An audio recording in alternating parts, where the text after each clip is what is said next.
नमस्कार, मैं हूं नेहा और आप देख रहे हैं वीटीवी न्यूज। आइए अब नजर डालते हैं खबरों की ओर। मध्य प्रदेश में लगातार जनता दोनों सरकारों से त्रस्त हो चुकी है। जनता मजबूर है, वो तीसरे विकल्प की तलाश कर रही है। भारतीय संपूर्ण क्रांतिकारी पार्टी अपने समान विचारधारा वाले दलों के साथ मध्य प्रदेश, छत्तीसगढ़, राजस्थान का चुनाव मजबूती के साथ लड़ने जा रही है। भारतीय संपूर्ण क्रांतिकारी पार्टी के राष्ट्रीय अध्यक्ष ने कहा कि हमारी पार्टी के संस्थापक स्वर्गीय डॉक्टर ओम प्रकाश सिंह के आदर्शों पर चलने वाली पार्टी है। डॉक्टर ओम प्रकाश सिंह जी ने लोकनायक जयप्रकाश जी के साथ मिलकर संपूर्ण क्रांति का नारा दिया था, जिसके आधार पर जनता पार्टी का जन्म हुआ। उसी से बिखर कर अन्य बहुत सारे दलों का जन्म हुआ, जिसमें भारतीय जनता पार्टी भी है, लेकिन आज उनके आदर्शों और मूल्यों को पूरी तरह से भुला दिया गया। देश भर में 10,000 कार्यकर्ताओं ने श्री जयप्रकाश जी के आदर्शों पर चलने का निर्णय लिया और भारतीय संपूर्ण क्रांतिकारी पार्टी में शामिल होने का निर्णय लिया। इससे ये सिद्ध होता है कि भारतीय संपूर्ण क्रांतिकारी पार्टी के बिना इन राज्यों में सरकार नहीं बनेगी। राष्ट्रीय अध्यक्ष ठाकुर जोगेंद्र सिंह भदौरिया ने पत्रकारों से चर्चा करते हुए में कहा कि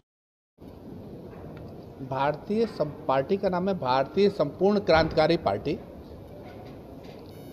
भारतीय संपूर्ण क्रांतिकारी पार्टी हम सभी मध्य प्रदेश की 230 सीटों पर चुनाव लड़ेंगे और हमारे खिड़की और दरवाजे सबके लिए खुले हैं।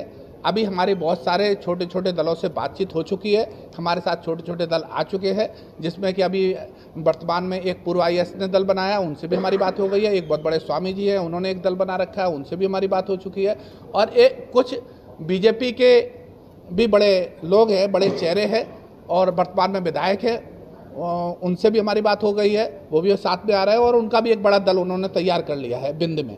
इस तरह से क्षेत्र में जहाँ जहाँ, क्योंकि मध्य भारत जो है और भारत में खास करके मध्य प्रदेश, यहाँ के विषय में कहा गया है कोस कोस पर बदले पानी, हर 3 कोस पर बानी। तो अलग अलग जिले वाइज अलग अलग लोगों की अलग अलग समस्याएं है। भारतीय संपूर्ण क्रांतिकारी पार्टी हर जिले वाइज उनकी अलग अलग समस्याओं को अलग अलग मैनिफेस्टो तैयार करेगी। होता क्या है कि पार्टियां एक मैनिफेस्टो तैयार कर लेती है और उस पर काम नहीं हो पाता। आज आप देख रहे होंगे सबसे ज़्यादा इस जगह गौ माता प्रताड़ित होती है, जिस पर की बात करते हैं। आप हिंदू तत्व की बात करती है कोई पार्टी, जो कि जैसे उन्होंने कहा कि मुझे ऑब्जेक्शन है, हम अपने विषय पे करा रहे हैं, विषय से भटकने की कोई बात नहीं है, लेकिन बता रहे हैं कि लोग क्या कहते हैं, जिनको आपको जागरूक होना है कि क्या कहा जा रहा है और हम क्या चाहते हैं।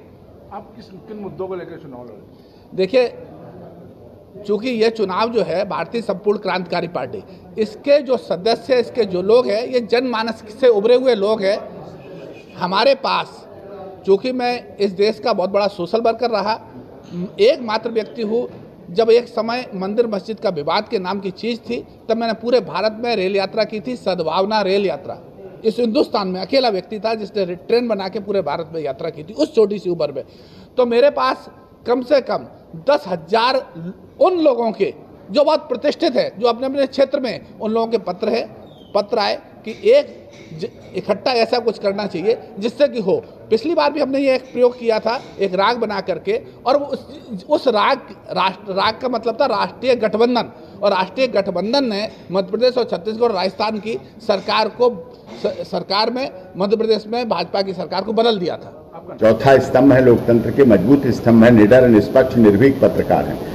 ये बहुत जायज बात है कि लगातार ये मुफ्त की रेवड़ी वाला सिस्टम जो चला है, हमारे लोगों को भी नकारा कर रहा है, आर्थिक बजट को भी खराब कर रहा है, और एक नई रीति चलाकर कार्य ना करने की, और इस तरह से मुफ्त में रेवड़ी बांटकर चुनावी वादे देकर, इस पर कहते सब हैं लेकिन अपने अपने वोट बैंक के लिए ये सब करने लगते हैं। वो उचित नहीं है। सम्मान होना चाहिए, शिक्षा मिलनी चाहिए, स्वास्थ्य होना चाहिए, रोजगार मिलना चाहिए, लेकिन उस तरीके से हो, मुफ्त की रेवड़ी ना हो, किसी का हक मारकर, कहीं कर्जा लेकर, लोन लेकर और देश के प्रदेश के लोगों को कर्जदार बनाया जाए, वो उचित नहीं है, वो गलत है। फिलहाल खबरों में इतना ही। आप देखते रहिए वीटीवी न्यूज।